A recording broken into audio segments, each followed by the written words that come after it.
کوئی بھی شخص پاکستان آتے وقت $1200 سے زیادہ کی مالیت کی چیز کو اپنے ساتھ نہیں لے کے آ سکے گا، اور اگر وہ ایسا لے کے آئے گا تو اس کو کمرشل ٹریڈنگ کی ڈیفینیشن میں جو ہے وہ کنسیڈر کیا جائے گا۔ ایسا کون سا قانون ہے اور اس کے اندر جو تبدیلی کی جا رہی ہے FPR کی طرف سے اور اس کی امپلیمنٹیشن کب سے ہوگی، وہ سب میں آپ کو جو ہے وہ اس ویڈیو میں بتاؤں گا۔ اپنی ویڈیو شروع کرنے سے پہلے میں آپ سے ریکویسٹ کروں گا میرے فیس بک پیج کو لائک کریں، یوٹیوب چینل کو سبسکرائب کریں تاکہ لیگل ٹاپکس پہ اسی طرح ایڈوائز میں آپ سے شیئر کرتا رہوں۔ دوسرا میری آپ سے ریکویسٹ ہے کہ میری ویڈیو کو پورا ضرور دیکھا کریں تاکہ لیگل ٹاپک سے ریلیٹڈ جو بھی کویسچن ہے وہ اس ویڈیو میں نے اس کا آنسر دیا ہوتا ہے، اور جب آپ اس ویڈیو کو پورا دیکھتے ہیں تو پھر آپ کے جو ہے وہ کویسچنس کا جو ہے وہ جواب آپ کو مل پاتا ہے۔ اور اگر آپ کو ویڈیو پسند آئے تو اس کو لائک، کمنٹ اور شیئر ضرور کیا کریں۔ تو اب آ جاتے ہیں اپنے اصل ٹاپک کی طرف کہ ایسا کیا لا جو ہے وہ پاس کیا جا رہا ہے یا ایسی کون سی امینڈمنٹ کی جا رہی ہے جس کے مطابق اگر کوئی پاکستانی باہر سے آتا ہے تو وہ اپنے ساتھ $1200 سے زائد مالیت کی چیز کو نہیں لے کے آ سکتا۔ تو میں آپ کو بتاتا چلوں کہ ہمارے یہاں پہ بیگیج رول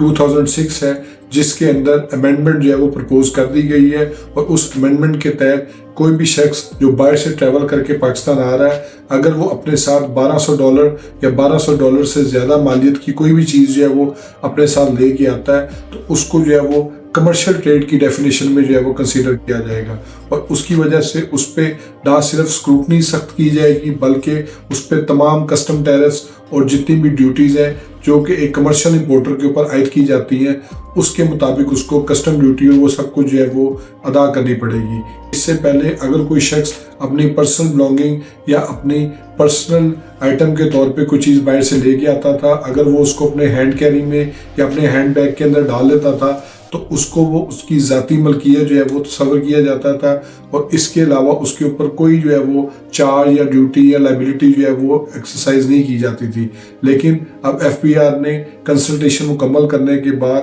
اس کی پوری جو ہے وہ پروپوزل کے ساتھ امینڈمنٹ جو ہے وہ پبلک کر دی ہے، اور تمام پبلک سے کہا گیا ہے کہ آپ 7 دن کے اندر جتنے سٹیک ہولڈرز ہیں جس میں کمرشل امپورٹرز ہیں، جس میں جو ہے وہ ٹریڈرز ہیں، انجمن تاجران ہیں، ان سے جو ہے وہ 7 دن کے اندر جو ہے وہ اس کے اوپر آبجیکشن مانگ لی ہے، اور جو بھی ایکشن ہوگا اگر وہ ریلیونٹ ہوگا تو ٹھیک ہے، اور اگر وہ ریلیونٹ نہیں ہوگا تو اس کو سمپلی ڈسکارڈ کر کے 7 دن بعد جو ہے یہ پالیسی کو ڈرافٹ کے لیے جو پیش کر دیا جائے گا۔ اس بارے میں آپ دیکھ سکتے ہیں کہ کافی زیادہ امینڈمنٹ جو ہے وہ مکمل ہو چکی ہوئی ہے، صلاح مشورے کا ٹائم پیریڈ کمپلیٹ ہو چکا ہوا ہے، اور اس میں جو ہے وہ ڈرافٹ کے لیول پہ تیار بھی کر لیا گیا، کیونکہ اب اس بات کا اصولی فیصلہ ہو چکا ہوا ہے کہ FPR کو ریونیو کا جو شارٹ فال ہو رہا ہے ٹیکسز کی مد میں انہوں نے کسی نہ کسی طریقے سے اس کو جو ہے وہ امپلیمنٹ کرنا ہے، کیونکہ جتنے وہ ٹیکسز آلریڈی امپوز کر چکے ہوئے ہیں اس میں کسی بھی سیکٹر میں انکلوڈنگ پراپرٹی کا سیکٹر اب مزید ٹیکسز کو امپلیمنٹ کرنے کی گنجائش موجود نہیں رہی ہے،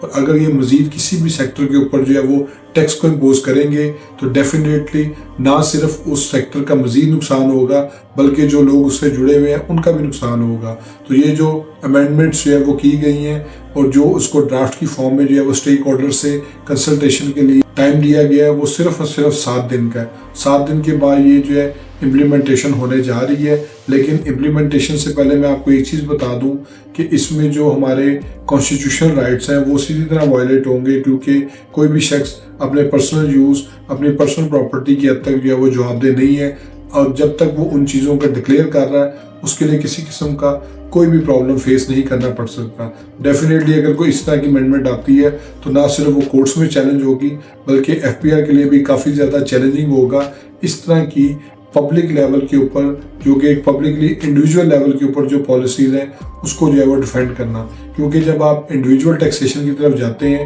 تو آپ کو بہت زیادہ کوجنٹ ریزن وہ چاہیے ہوتی ہیں، کیونکہ اگر ایک شخص باہر سے جو ہے وہ کوئی چیز لے کے آ رہا ہے، وہ اس کے ذاتی استعمال کی چیز ہے، تو آپ اس کو جو ہے وہ کسی بھی طرح سے ٹیکس نہیں کر سکتے unless and until وہ آئٹم باکس ہو، پیکنگ میں ہو، اور اس کے بارے میں جو ہے وہ یہ چیز کلیئر ہو کہ وہ ایک سے زیادہ تعداد میں ہے۔ مثال طور پہ ایک شخص جو ہے وہ ایک فون اپنے استعمال میں لے کے آتا ہے اور اس کے ساتھ ہی جو ہے وہ اس کو دوسرا فون جو ہے وہ پیکجڈ فارم میں لے کے آتا ہے اور وہ اس کے لگیج کا حصہ ہے، تو اس کے اوپر جو ہے وہ ڈیفینیٹلی کسٹم ڈیوٹی جو ہے وہ عائد کی جا سکتی ہے، اور اس سے ریلیٹڈ اگر کوئی جو ہے وہ لائبلٹی بنے گی ٹیکس کی حد تک جو کہ اس پرٹیکولر آئٹم کے اوپر امپوزڈ ہے کسٹم ڈیوٹی کی مد میں یا کسی اور ٹیرف کی مد میں، تو وہ اس شخص کو ادا کرنا پڑے گا۔ تو اس طرح کی ٹیکسیشن جو ہے وہ اب ظاہر زیر غور ہے، اور اب اسی کو جو ہے وہ امپلیمنٹ کرنے جا رہا ہوں۔ اس میں میں آپ کو یہ چیز کنفرم کر دوں کہ اس کا ڈرافٹ ریڈی ہو چکا ہوا ہے اور اس کے بارے میں جو ہے وہ رپورٹنگ بھی کی جا رہی ہے مختلف نیوز پیپر میں اور نیوز چینل میں